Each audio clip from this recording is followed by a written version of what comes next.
Our chapter planned this event tonight to educate students about drug policy and to create discussion on the topic. Before I hand the mic over to our moderator, I'd like to say a few words about drug policy in America today. In 1971, President Richard Nixon declared a war on drugs. But almost 40 years later, drugs are still widely available. And they're still causing problems for individuals and communities. Indeed, illicit substances are responsible for about 17,000 deaths a year in this country alone. On the other hand, the war on drug costs well over $50 billion annually and has problems in itself. No one in front of you here tonight advocates drug use or denies its associated harms. What we differ on is which policies we think are best suited to dealing with this problem. In a world as complex as ours, and with issues as multifaceted as drug use and drug policy, the best approach may not always be clear. But one thing is undisputable. This deserves our attention. Thank you. Now I will introduce our moderator, Dr. David Leland. He's a good friend of mine and a great professor. He's an adjunct assistant professor of psychology and neuroscience, as well as a faculty in residence at Pitzer College. Dr. Leland received his PhD in cognitive science from the University of California, San Diego, where he conducted his dissertation research on the effects of food and smoking motivation on attention and brain electrophysiology. He did his postdoc at the UCSD Department of Psychiatry, using functional magnetic resonance imaging to investigate the personality and neural correlates of risk-taking, decision-making in young adults who use stimulants such as cocaine and Ritalin illegally. He is a recipient of awards and funding from the National Institute on Drug Abuse and is published in such journals as Drug and Alcohol Dependence, Clinical Neurophysiology, Neuroimage, and Biological Psychiatry. Dr. Leland teaches introductory courses on psychology and neuroscience classes, as well as a seminar on neuroimaging and a course entitled Drugs, Brain, Mind, and Culture, which takes a bio-psychosocial approach to understanding drug use, drug effects, addiction, and drug policy. I present Dr. David Leland. Everyone. Thank you, Gabe. It's an honor to be asked to moderate what promises to be an exciting and I think extraordinarily timely event given recent events and comments by our leaders and media in drug policy. I'll be working those into some of these questions. But before we begin, I'd like to provide a short primer on a few aspects of drug abuse, drug dependence, and drug policy. Then I'll introduce our participants for the evening and explain the format for the debate. So first, when we talk about the harms associated with drug use, the conversation quickly turns to the issues of drug abuse and drug dependence or addiction. There's little agreement on what these terms mean as used in politics and the media. In the scientific and medical communities, however, while there are debates, there's also a greater degree of consensus. Many use guidelines provided by or similar to those developed by the American Psychiatric Association, which defines substance abuse or dependence as, quote, a maladaptive pattern of substance use leading to clinically significant impairment or distress. To be diagnosed with dependence, one has to meet a threshold number of criteria from a list that covers issue of tolerance and withdrawal, loss of control over use, drug craving, and harmful consequences of use. Substance abuse is indicated by recurrent use associated with either physically dangerous situations such as driving, failure to meet major role obligations, legal problems, or social interpersonal problems. Thus, for most of the research and treatment community, use of illegal drugs does not automatically qualify as drug abuse, but must constitute a recurrent pattern of use leading to significant problems. Now, I mention this, and I think it's relevant because the legal status of drugs is organized according to a scheduling system established by the Controlled Substances Act of 1970, which is based on medical use, potential for abuse, and dependence. According to the system, regulated substances fall into one of 5 categories, with Schedule 1 being the most restrictive, Schedule 5 the least restrictive. Schedule 1 drugs are considered to have high potential for abuse, no accepted medical use, and no accepted safe use under medical supervision. Schedule 1 drugs include, for example, heroin, ecstasy, LSD, and marijuana. Drugs in Schedule 2 through 5 are considered to have medical use and from 2 down to 5 to have decreasing potential for abuse and decreasing severity of dependence as a result of abuse. Cocaine, morphine, and PCP are some examples of Schedule II drugs. Placement of drugs within this regulatory framework is the subject of some controversy, in part because terms like abuse, for example, are not defined by the Controlled Substances Act. So while the scientific and medical communities are consulted when changes to drug scheduling are proposed, their recommendations play an advisory, non-binding role. Ultimately, the DEA, Drug Enforcement Agency, is the final arbiter of drug scheduling. This controversy constitutes just one of the many bases on which drug policy is critiqued. But it's an important one that has led to calls for change in the scheduling system and for the medicalization, decriminalization, or legalization of various substances. These terms are used frequently in policy discussions and are sure to come up in the debate. So let me provide a quick set of definitions for these terms as they're often used. And of course, if there's any disagreement on the part of the participants, I'm sure they'll let us know. Decriminalization refers to the removal of criminal penalties without necessarily legalizing the substance. For example, decriminalization could involve punishing drug violations with fines without jail time or effects on a person's criminal record. Medicalization commonly refers to treating drug abuse as a public health issue rather than a criminal justice issue. For instance, allowing for drug treatment in lieu of jail time for drug offenses. And legalization, of course, involves removing legal prohibitions, although, as with legal drugs such as alcohol and tobacco, there could be restrictions based on age, intoxication, etc. So with this information in mind, let's turn now to our participants in tonight's debate, Judge Jim Gray and Dr. Kevin Sibet. James Gray has been a trial judge in Orange County since 1983. Before becoming a judge, he served as a volunteer in the Peace Corps in Costa Rica, a staff judge, advocate, and criminal defense attorney in the Navy JAG Corps, a federal prosecutor in Los Angeles, and a civil litigation attorney in a private law firm. Judge Gray has won Judge of the Year awards from the Orange County Bar Association and the Orange County Constitutional Rights Foundation. He was also a Republican candidate for U.S. Congress in 1998 and a Libertarian candidate for U.S. Senate in 2004. Judge Gray has discussed issues of drug policy on more than 200 television and radio shows and public forums all across the country. He's author of the book, Why Our Drug Laws Have Failed and What We Can Do About It, a judicial indictment of the war on drugs. He has innovated programs such as one in which youthful DUI offenders are sentenced to visit a trauma center and witness the devastating injuries of drunk driving victims. He continues to mobilize civic leaders, government officials, corporations, nonprofit organizations, the media, and the public around the country to join him in exploring alternate solutions to reduce the illegal drug problem in America. Working in drug policy issues for more than a decade and a native of Anaheim, Dr. Kevin Sibet, 30, is one of the world's foremost experts in the field of drug policy. Kevin received his PhD and MSc? How do you say it? MSc, okay. MSc in Social Policy at Oxford University as a Marshall Scholar, and graduated with a BA degree in Political Science from the University of California, Berkeley.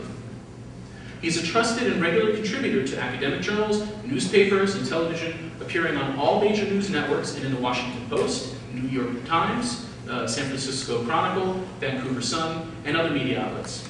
He is currently a consultant in private practice working on drug policy initiatives for the United Nations, local governments, and various nonprofit organizations. His clients include the Department of Health and Human Services, the Department of State, the National Institute on Drug Abuse, and other state and non-state agencies. In 2000 and 2003 through 2004, he served as a senior advisor to drug czar Barry McCaffrey and John Walters, respectively, and was one of the youngest senior members of the Executive Office of the President. He last debated Judge Gray when he was 17 in front of a grand jury during the Proposition 215 campaign in California. So these gentlemen have actually debated each other 13 years ago. So for the format of the debate, we're going to start with an opening statement regarding each participant's stance on drug policy, limited to 10 minutes each, please. Then I'll ask a series of questions to which both participants will respond, with a 3-minute limit each. There'll be an opportunity for both of you to add follow-up comments, limited to 2 minutes each before we move on to the next question. So I'd like each of you to give us an overview of your stance on the war on drugs. Tell us what you think should be the ultimate goal of drug policy. For instance, is reducing illegal drug use an end in itself, or just a means toward reducing associated harms? Right? Whether you believe the war on drugs has been successful, what changes, if any, you propose toward drug policy, including decriminalization and or legalization of some or all drugs. and how you envision such reforms being implemented successfully. In short, what are your goals and what would be your blueprint for a successful drug policy? So why don't we go ahead and start with Judge Jim Gray.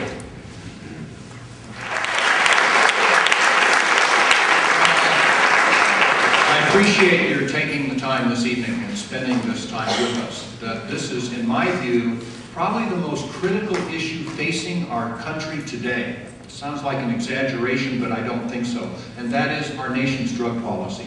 In fact, I'll go so far as to tell you that, in my opinion, our nation's drug policy has its tentacles in pretty much everything that's going wrong today, or at least many things. And we can only get better from here.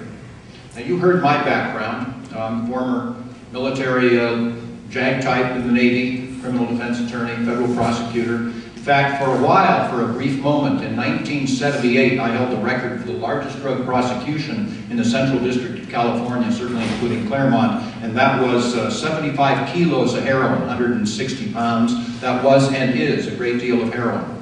Does anyone have a concept of what the record prosecution is today in the Central District of California? 18 tons of cocaine in one place. So I look back over my professional career and say, you know, are we making progress? Are we in better shape today than we were before? Which leads me to my first question that I ask wherever I go.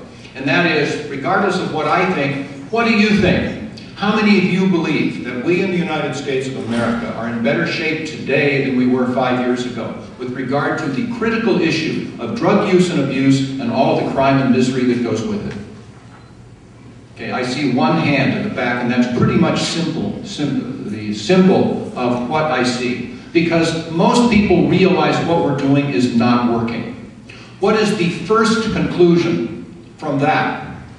Well, we have no legitimate expectation of being in better shape next year than we're in today, unless we change our approach. So what we should do, it seems, as a seemingly caring society, intelligent society, is to look at our options. Look at what we have done in our country over the last 5, 10, 50, 100 years that has worked and not worked, and hopefully start gravitating over toward what works. But why be so myopic? Let's also look and see what other people in other countries have done that have worked and not worked, and learn from their experiences. Now, you're going to have an interesting evening tonight because Dr. Sabet is the status quo. He is the person, or one of those people, in the Office of National Drug Control Policy that basically believes, steady as she goes, let's do the same thing, let's not do anything different because what we're doing is working. And if he didn't believe that, he would have been changing things during those administrations when he was with those drug czars. During that administration, he believes, I'm sure, that we have to incarcerate our way out of these problems. And he has been successful in some ways because the United States of America leads the world in the incarceration of its people, per capita as well as sheer numbers. And here, I am sorry to say, I do not believe that we're number one. Makes me proud. Does it make you proud? Let me ask you a different question. If I were to give you, each one of you, $50 in cash right now, and you were either home or here in school, how many of you could come back by noon tomorrow with $50 worth of marijuana if you wanted to? And at least 2/3 of you are raising your hand, and the other third you basically just haven't thought about it. But if you wanted to, so I'm concerned about that. It is my view, unalterably, that it is easier for our young people under the age of 21 to get marijuana or any other drug, if you want to, than it is a 6-pack of beer. It's easier to get illegal drugs than it is alcohol. Now, can you get alcohol? Yes, I know. In fact, I saw several thrown away cans of Coors Light while I was walking around the campus earlier. I know you can get it. Believe me, I was actually under 21 for a while too. But it's easier to get the illegal drugs. Why? Why? Because the alcohol is regulated and controlled by the government. And the illegal drugs are controlled by illegal drug dealers, and they don't ask for ID. So listen, in my opinion, we can only get better from here. And it brings us to one of the cardinal rules of things that we're going to be talking about this evening. And that is written on the board right over here. That is basically the answer. And now I can sit down and be quiet. Well, maybe I'll go on. Prohibition.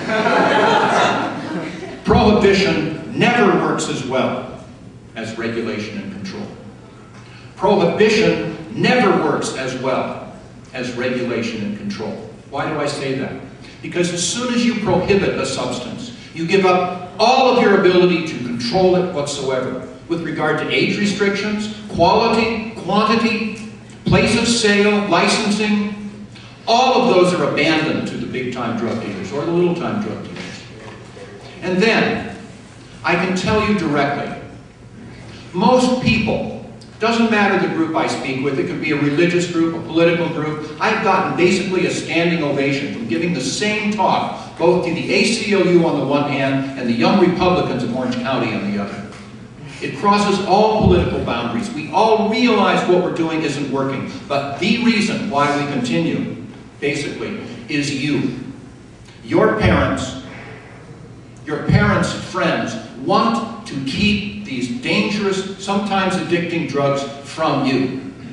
And the problem is, our policy of drug prohibition is putting our children in harm's way. Why? Two different reasons. We've already discussed one of them. It's easier for our young people to get any illegal drug if they want to than it is alcohol. We've already discussed that. But number two, I would see this in juvenile court all the time.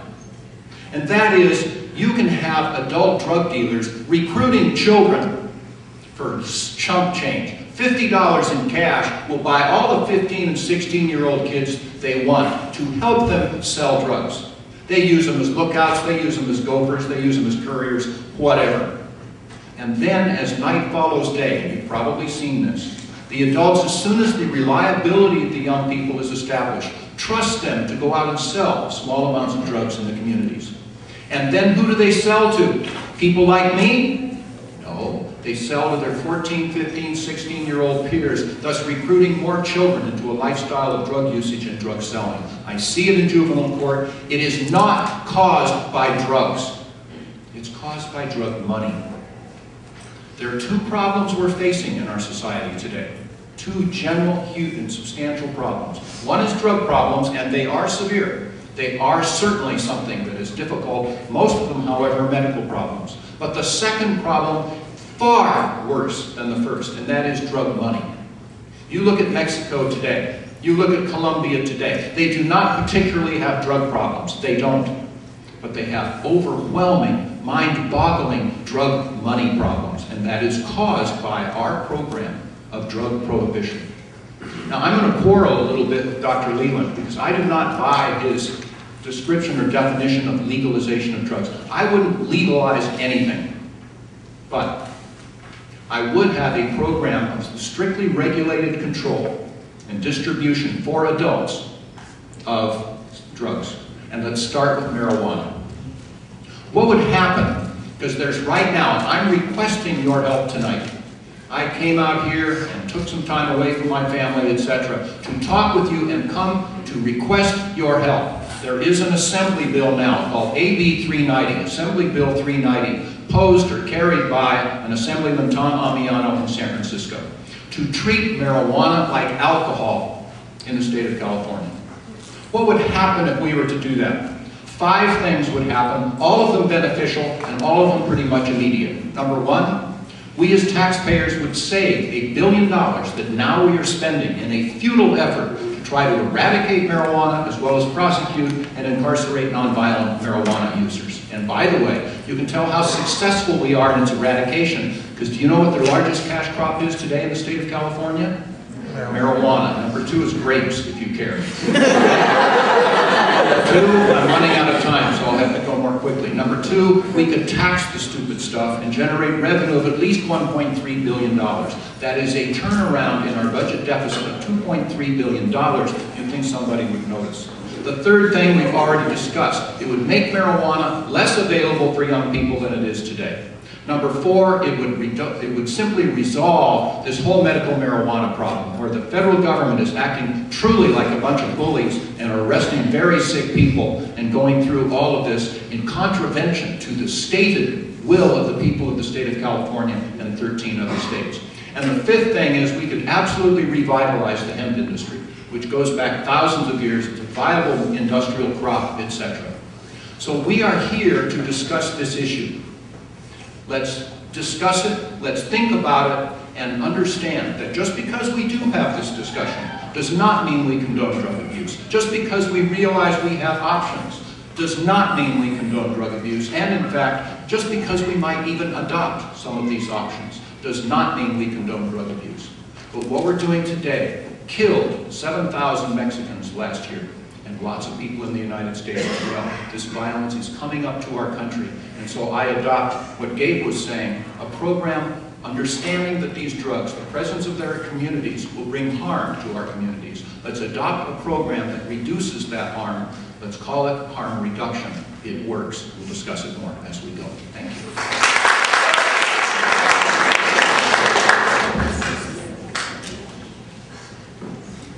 Before I begin, I wanted to thank Gabe Lowinger, SSDP, along with Professor Leland, Judge Gray, and everyone at Pitzer College for inviting me here. I'm excited to be back in my home town area, and I'm scratching my head as I see people in shorts and flip-flops in a courtyard that looks more like the Four Seasons Hotel than it does a college dorm. Why I ever left the state. But I am excited to be back and have a discussion with Judge Gray 13 years after our first. But I wanted to say that although we may disagree, I think on a lot of aspects of drug policy, I hope that we cannot be disagreeable in our conduct, and I think that's the standard that hopefully we'll be at tonight.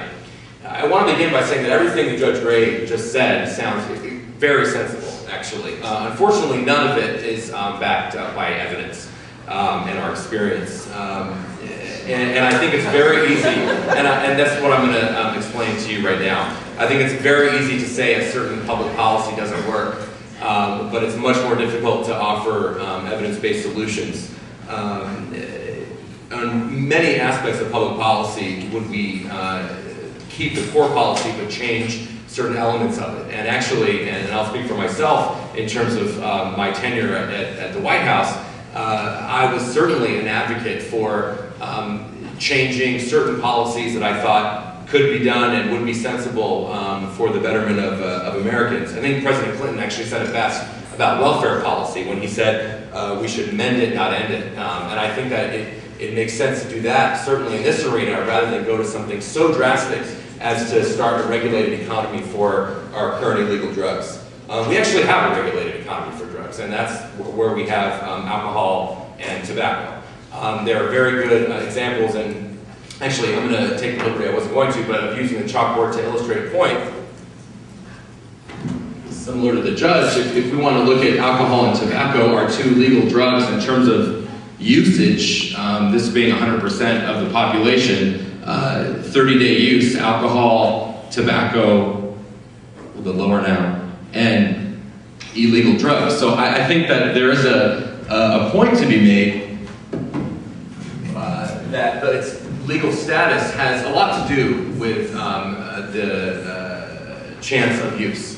And we look at alcohol and tobacco as being prime examples of the damage that legal drugs can bring. 500,000 people a year die of tobacco-related illness. Alcohol is worse. Not only is it responsible for negative health effects of the drinker, but also people around them. And that's why we have over 100,000 deaths due to alcohol. And that's why the usage rates of alcohol and tobacco, our two legal drugs, pale in comparison when we look at illegal drugs. We also look to our two legal drugs for an example of how people profit off of other people's addictions and how commercialization fuels profits and use, bringing more social damage. So I think that it's extremely naive to think that drug money would, which is a problem that Judge Gray brings up. I think it's a problem too, but it's totally naive to think that it would just go away, or Mexico and Colombia's systemic problems that they have amongst so many parts of their societies would just simply disappear if we had a regulated system for illegal drugs. There are a lot of other things that drug pushers are involved in that certainly would not go away, and I think it's a definite leap to think that they would not still be invested in an underground economy as they have been for years for illegal drugs just because we regulate them today. we can actually look at the example in Canada for tobacco taxes. And I'm an advocate of greater taxes on tobacco, but when Canada about 15 years ago started really taxing tobacco in an enormous way that hadn't been seen around the world, what happened? There was a black market for tobacco. And actually today, with the taxes of tobacco in the United States, and we just had one of the largest increases in taxes yesterday on tobacco, the underground market for cigarettes is actually a very large one, especially in urban centers like New York and in other parts around the world. So it's very naive to think that that would simply go away tomorrow if we had a regulated economy. I think that most astonishingly to me, advocates of legalization say that the taxes that we would gain from a regulated economy could go to greater education or treatment for maybe some increases in use that they will readily admit. I mean, nobody thinks that use will not go up under a regulated economy. It's just that the damage that use brings is, I think, the point of contention. But again, if we look at our two legal drugs, we have a lesson. Despite vigorous education efforts for cigarettes and alcohol, we all know how easy it still is for minors to get alcohol and cigarettes even though we have an identification system. And I think that's why we see the usage rates so high as we do. Federal excise taxes on alcohol were collected last year. They totaled about $8.3 billion. That was 4% of the entire of all the money spent from alcohol-related costs. That was about $185 billion of alcohol-related social costs, and we got about 4% of that, or $8 billion, in taxes. So to think that a tax and regulated system could ameliorate all the problems or really an appreciable percentage of the problems that we have with our drugs, again, is very naive. That isn't to say that its legal status and the current legal status of drugs doesn't contribute to embarrassingly high prison rates. I'm on the same page with Judge Gray. I think that it's a good thing if we can reduce incarceration rates, and I think we can do that while we also reduce drug use rates. I mean, we just go about it differently. It's true, if we legalize drugs tomorrow, there will be less people in prison for drugs. It's the same thing of any crime. If we legalize murder tomorrow, there will be less people in prison for murder. That doesn't mean that you necessarily do that. Our problems certainly would not go away because we change the legal status. I don't think that's a sensible way to think about crime policy. I don't think it's a serious way to think about crime policy, and it's certainly not what's backed up by the evidence. And so we were asked by the moderator, what should our approach be? And again, addressing what Judge Gray was saying in terms of representing the status quo or everything is hunky-dory. I certainly don't think so. I think there are ways that we could, again, better our drug policy without totally going off the edge and legalizing and creating something that its risks are highly unknown, and in places where it's been, and I hope we get into this, in places where it has been started, it has not been a success. So how could we make things better? And I think it's important that we do talk about kind of positive solutions here. I think we need to think very critically about the role of law enforcement and how they can be used in a more effective manner. We actually know in the United States who consumes over 95% of the volume of drugs. How do we know that? Because they're under some kind of criminal justice supervision, probation, parole, not necessarily in prison, but they're under some kind of state oversight. And so innovative federal judge actually in Hawaii named Judge Steve Alm, who was appointed as a U.S. attorney by President Clinton, started a program which I think is really interesting. It's called Hawaii's Opportunity for Probation Enforcement, Project Hope. What it does actually is demonstrate that it's possible to reinvent community supervision in a way that help probationers toe the line, curb recidivism, and curbs their flow to overcrowded jails and prisons. In other words, for any of you that have taken a criminal justice class, you know that the most effective way to deter something is to have the punishment be certain and swift. In other words, close to the time that the violation happened, and almost certain that after the violation does happen. That's more important than actually severity. Right now, I think in the U.S., I will readily admit that some of our laws are too severe, and I will also admit that we often do not go about our criminal justice ways in a way that is certain or swift. In other words, it's kind of a draw in terms of when if you are arrested, how long that will take for you to have your court date, how long then that will take, if you will go to prison at all. It is often a crapshoot, and it's often a result of many different circumstances that are beyond your control. That's not really a smart way to do crime policy. So what Judge Alm did in Hawaii is basically say they were going to use testing and sanctions. So rather than someone come in for a drug charge and get a mandatory minimum of say 3 years, and then again go through the system, maybe be out on a technicality, most likely become involved in a revolving door, they started regular drug testing of these people that were under criminal supervision, but in exchange for their freedom. So in other words, they were given 2 to 3 days, a short but swift sanction, and then allowed to go back to their jobs, etc., as long as they showed up for drug tests. And that's actually shown to be extremely successful. It's also reduced costs related to criminal justice.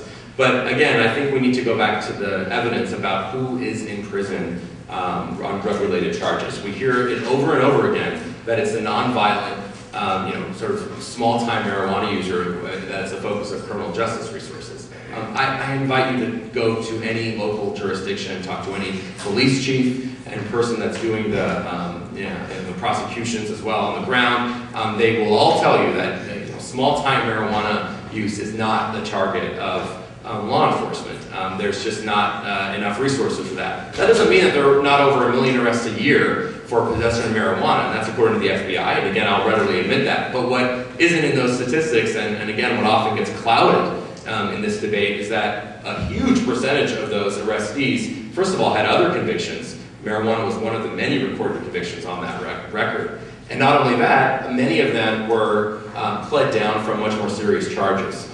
And this is not something that the federal government is presenting as facts. This is something that independent researchers, and again, I encourage all of you to, and excuse myself, I'm giving you a kind of reading list after this, but I think it's important that you see for yourself the facts and the context, which I think is very important around the facts. If you look at Jonathan Calkins, probably the most premier drug researcher that we have, and he's not a huge fan of the drug czar's office, and he doesn't toe the line for the White House on a regular basis, but his own research showed that the chances of a marijuana user, a small-time marijuana user, being incarcerated was almost nil. In fact, it was for every year of use, there was a half-day, the chances were likely that there would be a half-day spent in prison for a year of use every single day for a year. And for the other drugs, it was also very low. So I think it's important to remember that our law enforcement resources are not necessarily focused on small-time users. I think we can there were many different things that Judge Gray said that I would like to discuss, but I think my time is coming up, and I don't want to go over it. I do want to respect the time. So I think we can get involved in questions and answers, and thank you for listening. Actually, Judge Gray asked if it would be all right to have a couple of minutes to respond to that opening statement. I'm fine if would you go for that likewise, because I have these great questions I want to get to, but you're already hitting upon them anyway. So I'm happy to kind of let you guys go out and just do the more hands-on. I am really glad to hear that everything I said isn't true. So we don't lead the world in the incarceration of our people. I'm glad to hear that. I wouldn't legalize anything. What you do is you bring them under government control. Why? Well, I'm a libertarian. I don't want the government to control these things, but I don't want them to be advertised. I want to follow the Holland experience. Because in Holland, for example, although I do it a little differently, they have a decriminalization, just like Professor Leland was saying, where anyone 16 years of age or older can go to a government coffee shop and they can get coffee and tea and sandwiches. They can also get marijuana and hashish. And you know something? The Minister of Health of Holland held a press conference, and I quoted him in my book, saying, we only have half the marijuana usage in our country per capita as you do in yours, both for adults and for teenagers. That's what he said. And then he went on to explain why. You know what he said? We have succeeded in making pot boring. There's a message in that. We glamorize it because it's illegal, and we have a profit motive to get you involved with it. So if we were to do that, I am fully convinced, as he said, that if we were to go to that program, we would have an increase in marijuana usage for adults.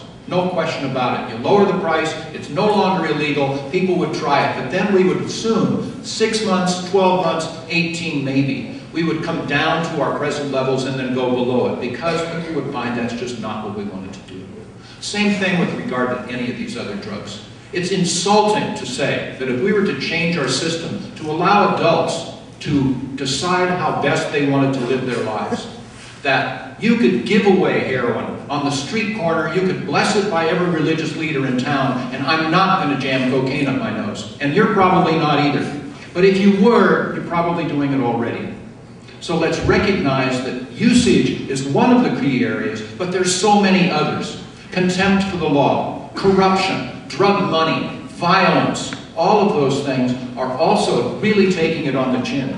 AIDS, we have enormous incidents of AIDS because of our war on drugs. Loss of civil liberties because of our war on drugs. We go on and on. So let's take the open, complete approach and reduce those harms, which we can do and we must do. And I need your help to get it done. Thank you. Again, I think it's the case of if only things were so simple that we could attribute, the HIV/AIDS epidemic around the world, or even in the United States, solely to drug use. In fact, injection drug use is a small factor of HIV/AIDS infections. It's a growing one, and it's an important one that we need to focus on. But I don't think that means we start a regulated economy of these illegal drugs because we're making these very simple causation arrows. I mean, that kind of policy analysis I don't think would hold up in many of your classes. It's quite simplistic. I think it's important to talk about the Netherlands experience too, because since Judge Gray published his good book, maybe 10 years ago? 8 years ago, there's been actually a change in the Netherlands. In other words, they are actually rolling back their policy, because what they did find is that although the Netherlands and Europe, first of all, which is the Netherlands a very small country, and to compare it to the United States, again, would not hold up in your policy analysis classes, but let's just say we're going to do that for a minute for purposes of this discussion.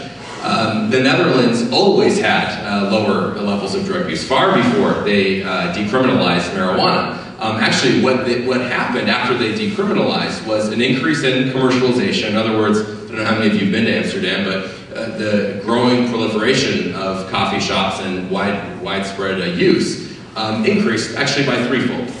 So young adults, lifetime marijuana use, again, 15% to 44%. That's not White House numbers, that's not doctored numbers, that's actually numbers from the RAND analysis group. RAND is often criticizing current drug policy, but they actually came up with the study by Peter Reuter and Robin Kuhn. Robin Kuhn was a professor of mine at Berkeley. We disagreed on a lot of things, but again, his research, their own research, showed a threefold increase in the Netherlands. So it's very convenient to say, well, their use is much lower than the United States, but actually after what happened, they had a threefold increase and their use became comparable to the US, and therefore it totally wasn't comparable. So again, I hope this is going to be the beginning of your thinking on drug policy and these issues. I hope you leave this stimulated and able to go and think for yourself and look up these studies for yourself, because I don't think we can do it justice in 90 minutes. I certainly don't think, simplistic sentences like attributing AIDS and all of the other maladies that we have in society to our drug laws is really a thorough and caring way to think about this issue. So Judge Gray, you mentioned the sort of libertarian argument in terms of the ability of free choice. I want to ask a question about that, for you to respond, for both of you to respond to. And one of these arguments, as I understand it, is that drug use in and of itself is a victimless crime, and that at least mentally competent adults should be free to choose what they do with their own bodies. As I described earlier, however, one of the great dangers that's associated with many illegal drugs is the potential for loss of control over use as a component of drug dependence. So I'm wondering, do you agree with this, with the libertarian argument as I presented it, and if so, how would you reconcile it with the medical view of dependence, or do you reject that medical view? In other words, would it be ethical to legalize drugs that have the capacity to rob people over control? The answer is yes, I agree with the libertarian approach. It makes as much sense to me to put this gifted actor Robert Downey Jr. in jail for his cocaine problem, and he certainly seems to have one, as it would have Betty Ford in jail for her alcohol problem. It's a medical issue. But if Robert Downey Jr., Betty Ford, you or I drive a motor vehicle while impaired by fill in the blank, alcohol, marijuana, cocaine, methamphetamines, that's a crime. What's the difference? Think about it. Now, those people, by their actions, are putting our safety at risk. And that's a legitimate criminal justice function. But otherwise, I don't think the government has any more right to control what I put into my body than I do think they have a right to control what I put into my mind. It's none of their business. Control their actions, not what they put into their bodies. Now, I could go home. Dr. Sedette could go home tonight and drink 10 martinis and not be in violation of law. Not a healthy thing to do, clearly. Not a medically appropriate thing to do. But as long as he didn't beat up his wife or drive under the influence, etc., he's going to be stuck with his own decisions. There's a limit, and should be, as to what the government can or should do to control what we think, what we put into our bodies. And that is a fundamental issue. Beyond that, the more fundamental issue, and the option I would choose, is the option of federalism. Our country was founded upon this. Allow each state to decide best how to protect its own people. And let each of these, what I call 50 crucibles of democracy, decide how best to grapple with this circumstance. And if Indiana comes up with something that doesn't work, but Virginia comes up with something that does, then Virginia will probably tinker a little bit, but leave it alone. Indiana will look around and say, wait a minute, they're doing it over here, working, let's gravitate over toward what works. But the federal government does not have all the answers in this area or many others. So let's get the federal government out of this, just like we did when we finally came to our senses and repealed alcohol prohibition, and allow each state to decide how best to serve its people. Again, I do think it's ethically problematic, and I also think that we're not living in a world where our actions are done in a vacuum, where drug use is a recreational sport, like playing ping pong or something. It's not a sport, but or a game. It's very different. What you do affects other people. You can't just say that what I do, what I ingest in my body, is my business. It's not your business. We're living in it's everyone's business. We're living in a world that's interdependent. Same thing with the state argument. We're not living in the 1700s anymore, where states are far less interdependent on each other. I mean, states are very dependent on each other for the commerce and the different things that happen in between them. So I think it's, again, very problematic to just say, let the states do what they want to do. We're not going to have an overarching policy. And back to the argument about having 10 martinis at home, and I wouldn't be thrown in jail, but if I smoked 10 joints, I would be. I mean, let's get real here. The people that are in prison, the people that are arrested, that have any appreciable criminal justice harm as a result of their use, are not victims of the police knocking down your door every day to check and see if you've used drugs or to drug test you. I mean, it's actually very hard to get arrested. You have to be out there in public, you have to be doing many different things in order to get in contact with the criminal justice system. So to think that, if I were to go home and smoke a few joints, that police want to be knocking down my door because they smell marijuana, I think is pretty ridiculous. The people that, again, are in prison and jails are not there for small-time use. And I would agree that someone like Robert Downey Jr., he says that his life was saved, actually, after he was arrested and put into a drug court system. And many of you probably know what drug courts are. It's basically this idea of a carrot and stick. So you don't just throw someone in jail, forget about them, and don't address their use. What you actually do is leverage the criminal justice system to get people into treatment. And that's what I would advocate for. So, and I hope the gentleman rolling his eyes and shaking his head will ask me a question, because I want to know what's on your mind there. The bottom line is people using drugs are getting treatment. More of them should get treatment. Again, what we're doing is not perfect, and I'm not saying it is. But to then say, we need to have a regulated economy, and whatever I ingest in my body is my own business, is living in a pipe dream, literally. I want to give you a chance for a follow-up. Normally I would go to Judge Gray first, but actually I want to ask you sort of a follow-up question for that, and give you a chance too, because the flip side of this, my question for you, Dr. Rumstead, is if you agree with this medical view of loss of control and that it undermines the libertarian argument, is whether that means that drug addicts can really be held responsible for their action if they lose control over that behavior, whether you believe our criminal justice approach to drug use is ethical or should be replaced by a medicalization approach. Answer, I guess I'll stand up. Well, you know, I think it's a combination of the two. I don't think it's medical or criminal justice. I think you have to use both of those methods. And I'm not, again, part of this naive view that either you have, you know, either you experiment, you've used once or twice, or you're an addict. Obviously, there's a continuum. You know, there's non-dependent use, then there's dependent use, there's more problematic use, there's less problematic use, and I'm not arguing that isn't the case. So obviously, I think it depends on the context of the person that's using, in terms of what the appropriate actions are. So I'll leave it at that. I do not trivialize these decisions. I have never used any form of illicit substance, and that's not just because of the law. It's because that's just not what I want to put into my body. I have enough trouble with cholesterol. I really am careful about my body. I am not here to say marijuana is not a dangerous drug or does not have some dangerous propensities. It does. But I am here to say that the most dangerous thing about marijuana today is jail. The remedy is far worse than the possible disease. And to listen to the government tell us, I know better than you do what you're going to do. The federal government knows better than California or Hawaii or Colorado is something that is hard to listen to. I am here to tell you that the AIDS issue, we are exacerbating the AIDS problem because we deprive clean needles to people that are using injectable drugs. Holland has a needle exchange program, reduced the incidence of AIDS from 8% to 4% of people that are using illegal injectable drugs there by a needle exchange program. Do you know what the crime is in the United States of America in this regard? 35% of everybody that uses illegal injectable drugs in the United States of America has the AIDS virus. And that is a preventable crime, and it is a crime. And that is being perpetuated by our present system. It goes on and on. Before the evening is over, I want to talk to you about a medicalization program that is famously successful going on in Switzerland. So if I don't remember, remind me.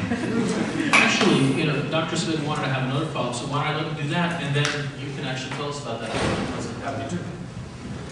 I think we need to, again, go back to the basics and remember what our current policy is. First of all, to say that the worst part of using marijuana, especially in California, is jail time, I think belies the current state of the situation. I mean, I opened the newspaper today, and everything that I see in these local newspapers are ads for, you know, get legal per Prop 215, come and get your doctor's recommendation. Do you have insomnia? Free gram and 20% off for first-time patients. Doctor's recommendation only. Were you busted? Come and get a medical marijuana defense.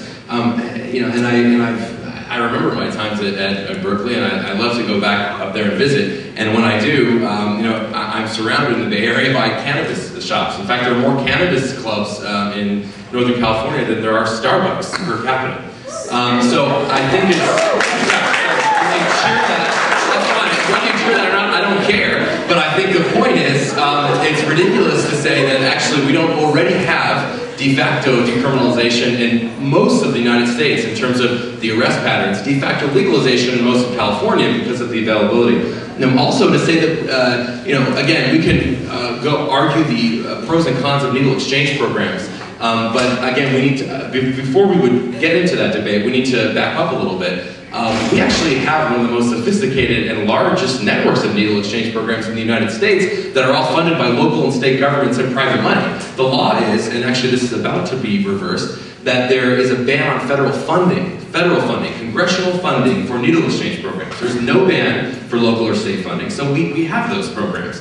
And again, I think it's extremely simplistic to say that the 35% of injectable drug users that have HIV, all that is attributable, or a large majority is to our laws. There's a lot more going on. There are a lot more structural issues, and one thing we haven't talked about is how other areas of society and social policy and public policy influence people's propensity to use drugs. So I would say we need to do a better job at poverty. We need to do a better job with housing issues. We need to do a much better job with healthcare issues. These are where the cutting edge in terms of the future of shaping drug policy is. I actually don't think that drug policy is necessarily the most vital issue facing our nation alone. I think it is related to multiple issues that need to be taken as a whole, not again in this vacuum that I believe Judge Gray has presented. Today, right this minute, there are thousands of people in state prison in the state of California alone because they did nothing but smoke marijuana. They did nothing but smoke marijuana. Why? Because they were on parole for one reason or another, or a probation. And the conditions of parole or probation always is you will use no form of illicit substance. And if they used marijuana, within 30 days they either have a drug test and they test positive or they fail to appear and they're sent back to state prison. Stupid. Huge waste of resources. And, by the way, their families usually end up on welfare again, etc. But to talk about Switzerland, because I haven't heard anything from the drug czar's office. As long as I've been doing this, since 1991, I've been talking about this for 17 years, 1992, excuse me. There's in Switzerland today a program where they go into the drug-using communities and find heroin addicts. And they bring them into a medical clinic. And the clinic is staffed by 3 people, a medical doctor, a social worker, a registered nurse. And they find out if in fact they are addicted to heroin, not too hard to prove, they have failed traditional drug treatment at least twice, they are given a prescription for heroin that they can fill at pharmaceutical prices. By the way, the only reason any of these drugs is expensive is because they're illegal. All of them are dirt cheap. In fact, they don't call marijuana a weed for nothing. It'll grow anywhere. The opium poppy will pretty much grow anywhere as well. That yields to heroin. So the only reason they're expensive is because they're illegal. So for a maximum of $10 a day, the heaviest using heroin addicted person can have a supply. And they can inject it under medically controlled circumstances with the assistance of the medical doctor. And you know what's happened? 50% of them more are employed. They have no overdoses. They have no AIDS. They are protecting their family, getting jobs, supporting themselves. Crime has gone down because they don't have to go out and burglarize your house or your car or have check offenses. In fact, the merchants surrounding these clinics have experienced a 7-fold decrease in shoplifting, and they were very pleased. So the people in the country of Switzerland voted by more than 70% of the vote to keep these programs. Not because they condone drug abuse any more than we do, but they see a program that's working. Why don't we do this too? And the only reason I have heard, I haven't heard it yet tonight, but we will, oh, it sends the wrong message to our children. What's the right message? Go ahead and die if you have heroin addictions? I say, don't hide this from children. Take them there. Let them speak to these people. That will be honest education that our young people and everyone else will adhere to. Why don't we have programs like that? Why don't we have the drug czar promulgating these pieces of information and bringing these drug-addicted people closer to medical professionals that can help them instead of labeling them automatic criminals and putting them in prison?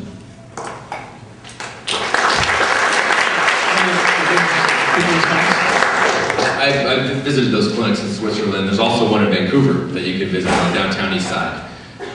And they are pretty sad places. And I actually think that I take the opposite view in terms of compassion. I do not think it is compassionate to put a dozen or so addicts, these can usually hold about 12 to 15 addicts at a time, and in the worst part of the city, away from, of course the merchants love it. They don't have these people who are sick walking around their community anymore. They want to put them on to the edges of society as much as possible. I actually think that is the opposite of being compassionate. I think what would be compassionate would be to get these people help. They're obviously sick and they need treatment. If they're at the point where they're experiencing heavy heroin addiction. And actually, I would also, again, I hate to be such a downer with the reading list, but I would ask you to look at the World Health Organization, their own independent review of the Swiss heroin maintenance trials, which is what they're called. And they did not find them to be a success. In fact, they found that traditional treatment like methadone maintenance, which I totally support, was much more helpful for these people. And they found also that addicts preferred methadone maintenance. They did not prefer to stay on heroin. That's WHO around 1999. You know, setting aside these addicts at the outskirts of society getting them away from the vision of the rest of society and keeping them on the fringes, I don't think is a compassionate policy. I also don't happen to believe that it's smart to have so-called regular, or whatever you want to call them, successful drug users, as I have heard them being called, addressing young kids to talk about drug education. That doesn't mean that I think that drug education should be, you know, if you smoke one joint, you're going to die, or if you take one hit of this, you're gonna, your whole life is going to be ruined. I'm not necessarily advocating for that, but I think it's pretty ridiculous and totally out of the mainstream to be advocating for current drug users to be talking in front of kids. Thank you. Let's go and move on. So I'll go and ask. I'll ask you this question first, but again, it's for both of you. So many elected officials, including our president, have admitted to past, quote, youthful indiscretions involving drug use. That term has sort of come up a lot in recent years. I'm wondering, do you think that such individuals should be eligible to serve as our leaders, despite that past use? Under the Higher Education Act, college students convicted of a drug crime may lose their financial aid, while the same is not true for those convicted of theft, rape, or murder. Similarly, while much attention is given to jail time, and this has been coming up, as a negative consequence for drug crimes, perhaps more important to many young people is the impact of a permanent criminal record on prospects for their future. So my question then is whether these penalties are draconian or whether they serve as an effective deterrent. I think the Higher Education Act is an interesting issue to discuss, but I also feel that it's been used as a red herring.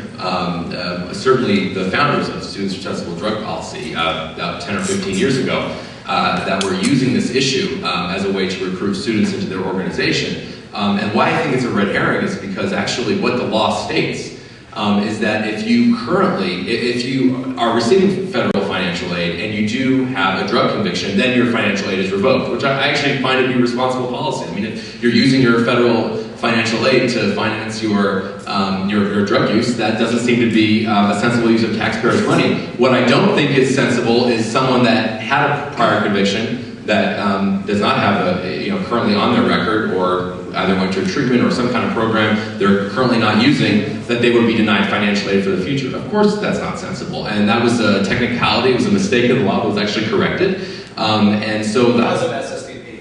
Well, one of the reasons, but it was also many other organizations, and I'm not giving credit to SSDP where it's due, but I do think it was used. No, what I'm saying is I think it was used as a red herring because what the law states is that it's while you're in college, not before you're in college. It always said that. It wasn't always applied that way. It now is applied that way partly due to the efforts of SSDP, and I'm not denying that. So I think that that's important. In terms of our elected leaders, should their quote-unquote youthful indiscretions be used against them? Of course not. And I don't think that they necessarily should be. They're obviously not currently using drugs, so that's a different story. And do I think that permanent criminal records are bad things? Of course they're not great things for a young person, but it's a much more complicated issue. And I think that the Higher Education Act is something that's been changed, fixed. We need to move on and see how we can make our current laws better. When I was in my third year of law school at USC, the top 10% of the class was in what they called law review. And half of the top 10% at the law school at USC when I was there was smoking marijuana on a pretty regular basis. Did they go and drop out of society? No, they've been quite successful, thank you very much. Mr. President Obama has acknowledged in his book, which I recently read and I strongly recommend to you, Dreams from My Father, that he used marijuana. He also used cocaine, I believe. Has he forfeited his right to higher office? No. Should he have? Of course not.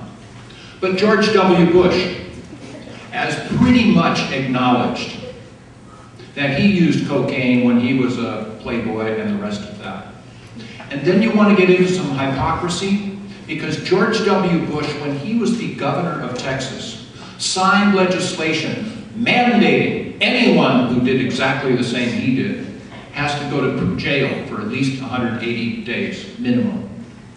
The most harmful things about drugs frequently is prison, is jail, is the brand. And you can make light about losing your ability to get funding for your schooling if you want to, but I wouldn't make light of that. You can lose your government subsidized housing too if you're involved with any marijuana conviction. your driver's license as well. All of these are radical, extreme measures to make the round peg fit into the square hole. It isn't working. Let's come up with a better way. There are better ways, and let's all put our heads together to find them.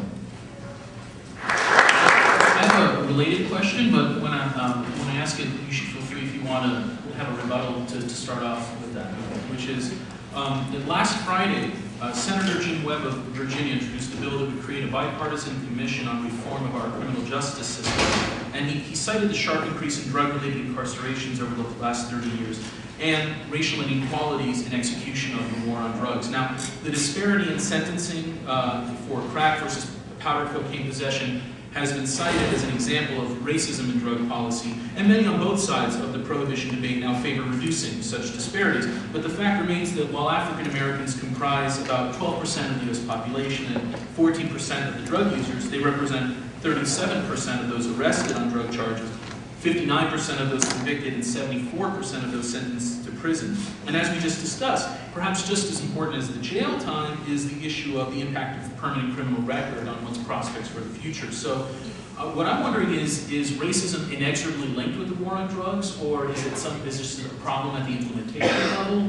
What do you see as the problem and the solution there? Actually, I addressed this in a Washington Post op-ed, again, reading list, 2006, that you can look up, that some of my former bosses might not have been too happy about, because they disagreed with me. But what I said in that article is that I did feel that the mandatory minimum for crack possession should be eliminated, and that the ratio in terms of, we're talking about the 100-to-1 ratio, which basically means it takes 100 times as much powder cocaine to trigger the same sentence on a federal level as it does crack cocaine. That's the same amount of crack cocaine. And I actually did call for a closing gap of that ratio. What that exactly would be, I think should be left to the U.S. Sentencing Commission, and it has been left to them, and they've actually made recommendations for different scenarios, 5-to-1, 10-to-1, 1-to-1. But I do think that that's an area of reform.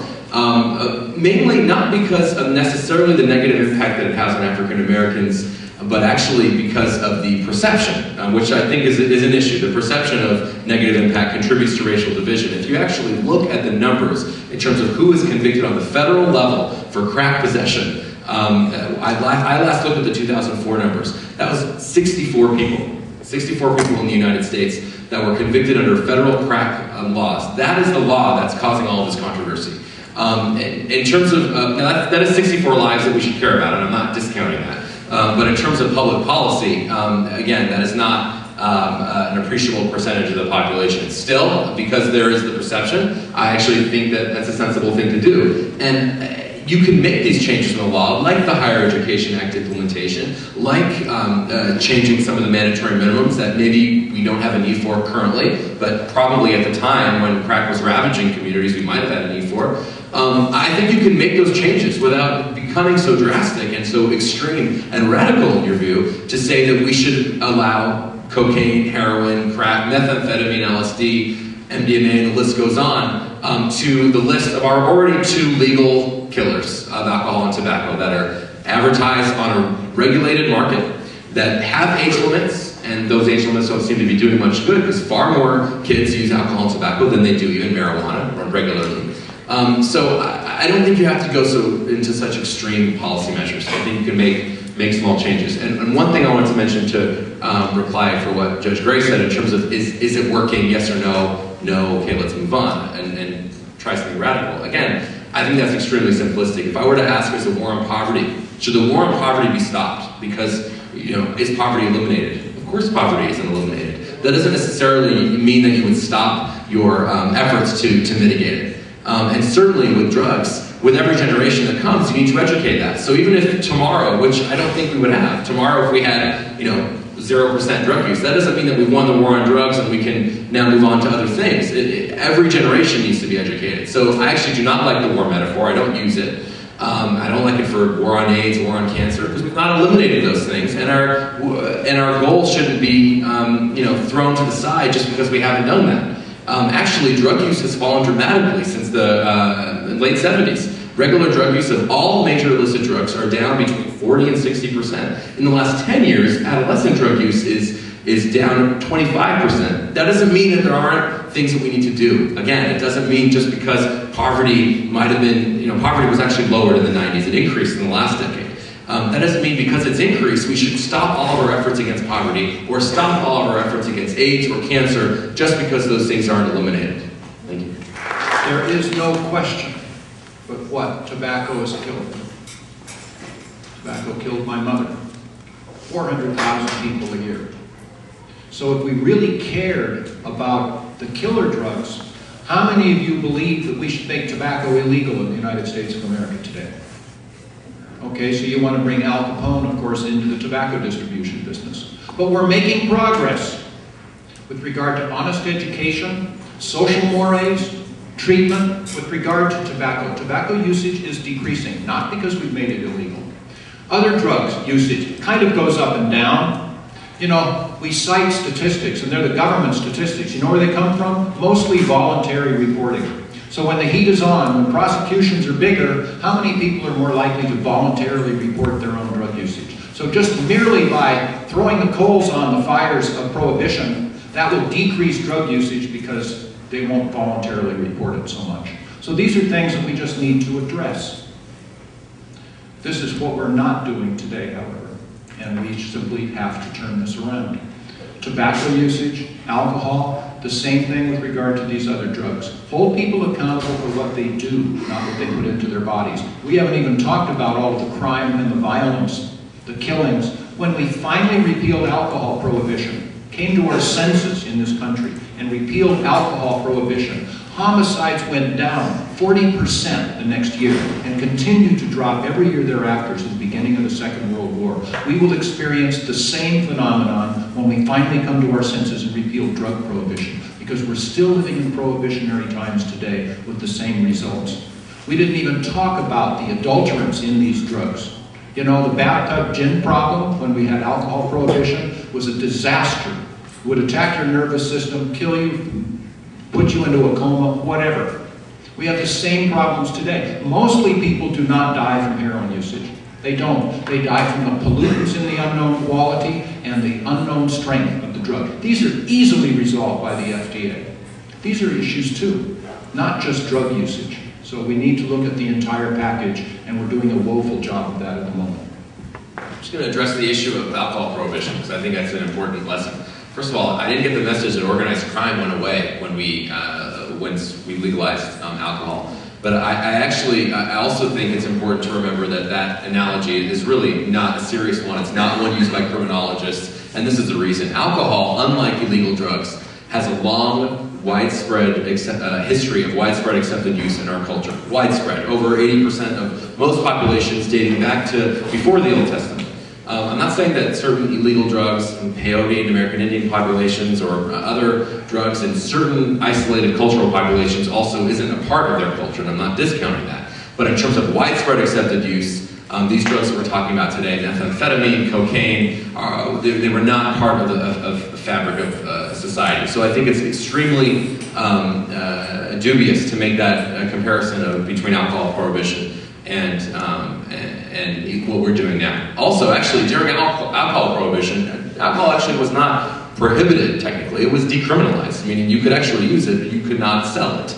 You could possess it, but you could not sell it. So very different from our drugs now. And I think that if you look at what happened actually after alcohol was more accepted after prohibition, you actually saw that cirrhosis of the liver, which was a top 5 killer during prohibition, or in the few years after prohibition, fell off the radar and now is back to being a killer. And in terms of the use levels, you see far different rates of use because of its legality.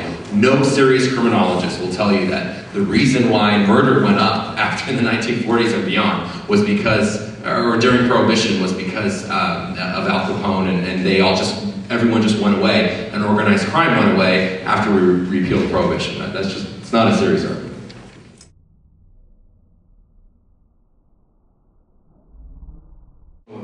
I have 6 groups, I'll go through them real fast. Number 1, transparently, is the big-time drug dealers. The drug lords are making hundreds of millions, billions of dollars a year tax-free, they're winning. Number 2 group of people are the juvenile gangs, the ones that join gangs in order to be a part of the action, in order to sell drugs. Something like 40% of all drugs sold in our country today are sold by juvenile gangs, and they're winning. Number 3 group of people actually are involved in law enforcement. Their bureaucracies, their fiefdoms continue to get stronger, more powerful, more funded. They are winning. Now, by the way, I'm not pointing the finger at law enforcement saying you're not doing a good job. They are. So you can't blame law enforcement for the failure of drug prohibition anymore. You can blame Elliot Ness for the failure of alcohol prohibition, but they are winning. Number 4 group basically are the politicians that keep talking tough with regard to this issue and keep promising to get even tougher and tougher, more mandatory prison sentences, which of course are not a good idea at all. Give the judges the discretion to do that, but they are winning by getting elected and re-elected. The 5th group of people are the ones in the private sector who are making money because of increased crime. Prison Guards Union, people that build prisons, people that staff prisons, people that sell burglar alarm equipment, they're really winning. They're making lots of money. And the 6th group of people are the terrorists of the world. Drug prohibition, make no mistake, is the golden goose of terrorism. It provides the primary source of funding for pretty much all terrorist groups around the world. So all of these things are being fed by this policy of drug prohibition, and we can only get better from here. So on a related note there, I want to bring up the issue of the violence along the border with Mexico, which is, as you know, has been escalating associated with the illegal drug trade. Secretary of State Hillary Clinton recently claimed that the U.S. bears a significant share of the responsibility for this because, quote, our insatiable demand for illegal drugs fuels the drug trade. For the past several years, about a third of the budget for the war on drugs have been devoted to demand reduction through education, prevention, treatment programs, while the other 2/3 has been devoted to supply reduction through interdiction and law enforcement. So I'm wondering whether each of you, we'll start with you, Judge Gray, whether you agree with Clinton's assessment and whether you think that the budget for drug policy reflects the right priorities for dealing with the problem. Sure, I applaud Secretary of State Hillary Clinton for that comment. She is absolutely right, and it's about time that we acknowledged it. It is our demand for drugs that is causing these problems with drug money in Mexico. But let me tell you a fact of life, economics or human. If the demand is here, the demand will be met. And if it's not, we could bulldoze Colombia. In fact, you could obliterate it off the face of the earth. You could take Peru and Ecuador with it too if you wanted to. Wouldn't make the slightest bit of difference with regard to our drug problems here. Because if the demand is here, the demand will be met. And if it's not met by Colombia, Ecuador, and Peru, it'll be met by Nigeria, or Burma, or Thailand, or California. So let's recognize that fact. It's the drug money. She, however, came to the wrong resolution. She said, oh, we've got to bring in more police and more military and more guns and all the rest of that. No, the answer is take away the profits. Regulate it, control it, reduce the cost, drive them out of business because of the lower amounts of money, and then spend these monies without advertising. Dr. Sedette keeps saying I would advertise and glamorize this. I've already made that clear. No advertising whatsoever. Brown packaging is boring as boring can be. But by word of mouth, if you know where you cared, you know where to go to get it. And then hold people accountable for their actions. And these are the things that will do it. But the Mexico travesty is caused by us, our drug money, and we should be ashamed and mortified that it's our money that's doing this. Well, I agree with the Secretary's assessment that it is our demand that often fuels this. Actually, Presidents Clinton and Bush said the same thing, that we need to reduce our demand here in order, as part of our shared responsibility with these other countries. But again, the situation in Mexico is far more complex than if we just legalized drugs today. That would take the money out of it, and these cartels that are involved in multiple operations having to do mainly actually with weapons, but also kidnapping, extortion, and human slavery and trafficking, which is the fastest growing issue actually in Latin America, more than drugs. All of those things would just magically disappear if we regulated and legalized these substances in the U.S. That's not the reality of the situation. It's far more complex. Do I think it's a travesty? Of course it is. It's something that I'm very heartened that President Obama is taking very seriously. That we need to figure out these structural changes in Mexico, that it's going to bring long-lasting change. What would some of those structural changes be? I think one of the first would be weeding out the corruption. The corruption in the military and the police is a huge issue down in Mexico that we need to address. I also think we need to look at other programs, social welfare programs in that country that to offer more opportunities. So much more complicated than just if we had a regulated economy of cocaine and methamphetamine, that all of a sudden Mexico's systemic structural problems would just disappear. As I discussed in my introduction, there's a controversy surrounding the drug scheduling system. For instance, many believe it's unreasonable for marijuana to be in Schedule 1 while cocaine is in Schedule 2, since marijuana is believed by many doctors to have medical value and less abuse potential than cocaine. Meanwhile, various clinicians and researchers point to drugs such as LSD and MDMA, also known as ecstasy, as having potential use as adjuncts to psychotherapy. But there's something of a catch-22 in that researchers wanting to study Schedule 1 substances are routinely denied permission by their government on account of their lack of currently accepted medical use, when such potential medical use is precisely what they intend to explore. So I would like to know from each of you what your position is on the drug scheduling system, how drugs are placed within it. Actually, let me start with you. I think that we should open up research, and I think that there should be research and more on Schedule 1 drugs. And in fact, we have a farm in the University of Mississippi, I don't know how many of you knew this, that houses various strands and qualities of marijuana for research purposes. So that is something that, and no, I won't give you the address if you ask me. And that is something that we're doing and that we should continue to do. The reason why marijuana is in Schedule 1 and something like cocaine is in Schedule 2 is, first of all, cocaine has, in very specific circumstances, in terms of under surgical procedures, has been found to be beneficial for those certain procedures used by a physician, and so that's why it is in Schedule 2. Whereas smoked marijuana, and this is the result of every single independent report in the last 10 years, 15 years that have been studying medical marijuana, that smoking marijuana is not recommended, should not be recommended for medical use, because we do not smoke our drugs. We get them in patches, pills, injections, etc. Smoking is a harsh delivery system that delivers chemicals that are not beneficial. Do I think then that, and we'll probably get into this in the questions, but I'll say this now, I mean, do I think that everyone then who claims to be getting relief from smoked marijuana, is lying? Of course not. I think that probably, they are getting relief, just as 2 shots of vodka would probably also give them relief. But that is not the standard of medicine in this country. It's safety and efficacy, and that's where these schedules are. And that's why I think it's a good system. Medical decisions should be made by medical professionals. Thank you. I agree.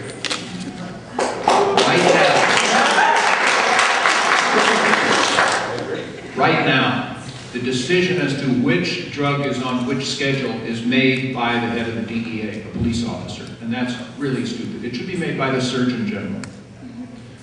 Otherwise, I have heard myself, drug czar McCaffrey, say that he knows better, that he knows that medical marijuana doesn't work. And I've heard drug czar Walters say that he believes that the people of the state of California were duped in passing Proposition 215, and he knows better. I say, let's let democracy be in action and let the people of California decide how this is going to occur. Cocaine has viable medical properties. In fact, I'm told by dentists that you like Novocaine shots when you're going to have a tooth filled or something? No, but instead you can actually put topically cocaine on your gums and it will anesthetize just the same way that Novocaine would.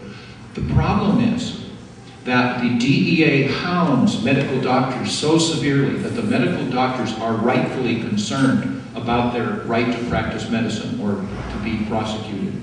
And as a result, by the way, we have thousands of people in our country right this minute that are suffering unnecessary pain, maybe at the terminal end of their lives, and their medical doctors are fearful of prescribing enough pain medication to put them out of that pain. And this is caused by the DEA and by our drug policy. These are things, again, that are part of this issue. I don't trivialize any of this, but let's look at the entirety of it. And I don't hear the drug czar's office talking about treatment. Well, I hear them talking about it, but they haven't changed their budget as long as I can remember, as long as there's been a drug policy in the drug czar's office. So that's lip service for treatment, but it's money for prison. 6 separate issues in there, but since we're quick, I'm going to try and just address 2 of them.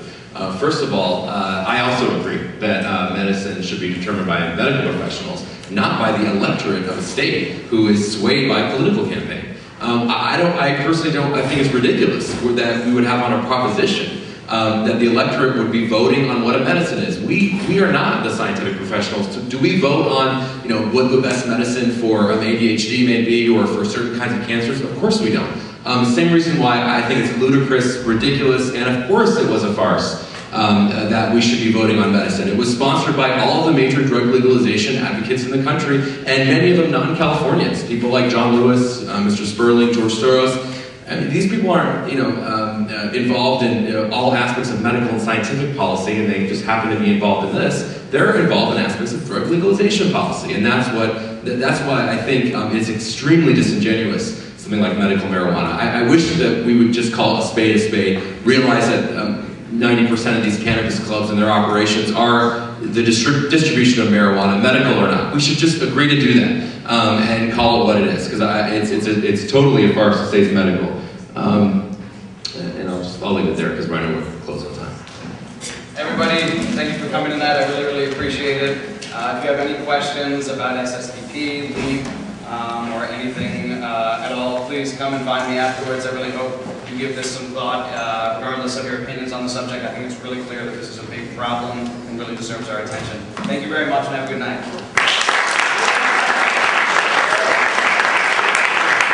Are you taking any group in particular?